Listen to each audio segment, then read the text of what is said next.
कल्याण विभाग के छात्रवृत्ति पोर्टल पर आपका स्वागत है। मैं यहाँ छात्रवृत्ति फॉर्म भरने में आपकी सहायता के लिए उपस्थित हूँ। छात्रवृत्ति फॉर्म को सही तरीके से भरने के लिए कृपया इस प्रक्रिया का पालन करें। यह है छात्रवृत्ति योजना के सक्षम पोर्टल का होम पेज।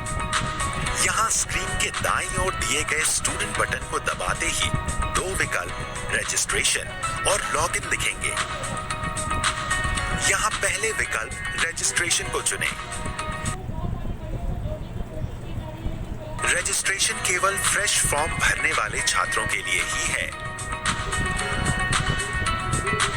जो रिन्यूअल के छात्र हैं, उन्हें केवल गत वर्ष के अंक तथा प्रवेश की तिथि एवं विश्वविद्यालय द्वारा दिया गया एनरोलमेंट नंबर, गत वर्ष प्राप्त अनुरक्षण भत्ता व फीस एवं वर्तमान वर्ष में जमा की गई फीस का विवरण ही भरना है।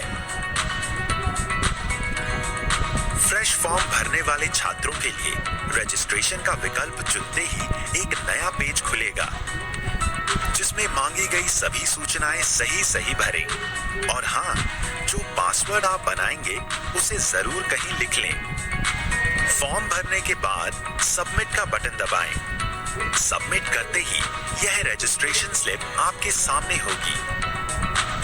इसमें लिखे रजिस्ट्रेशन नंबर से ही आप लॉगिन कर पाएंगे, अतः इसे प्रिंट करके सुरक्षित रखें। अब आपको लॉगिन करना होगा, परंतु उससे पहले कुछ जरूरी प्रपत्र या डॉक्यूमेंट अपने पास निकाल कर अवश्य रख लें, जो आपको इस फॉर्म भरने की पूरी प्रक्रिया में काम आएंगे। यह डॉक्यूमेंट्स हैं: शैक्षिक योग्यता का अंक पत्र या प्रमाण पत्र, जाति प्रमाण पत्र, आय प्रमाण पत्र,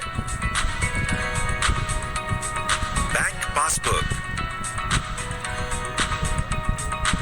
शिक्षण संस्थान में जमा की गई शुल्क की रसीद,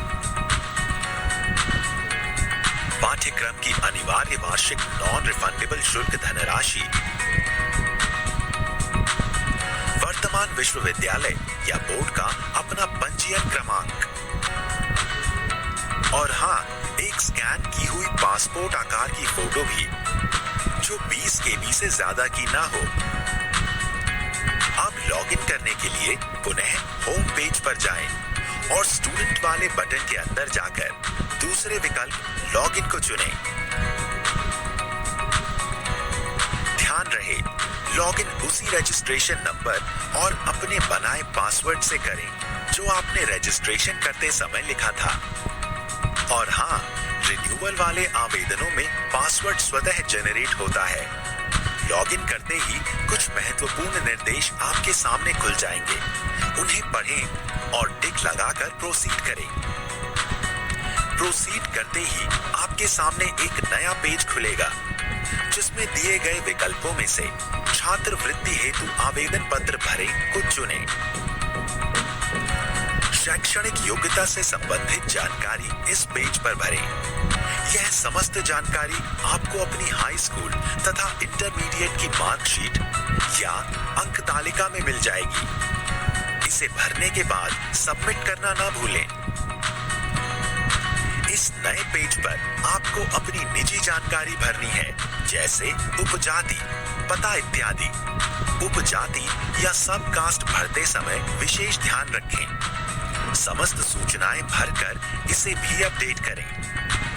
अब इस नए खुले पेज पर मांगी गई जानकारी, जैसे जाति व आय से संबंधित सूचनाएं, अपनी जाति प्रमाण पत्र का क्रमांक व आवेदन पत्र क्रमांक एवं आय प्रमाण पत्र का क्रमांक व आवेदन पत्र क्रमांक देखकर सही भरें। इसे अपडेट करते ही हम बैंक से संबंधित मांगी गई सूचनाओं के पेज पर पहुंचेंगे।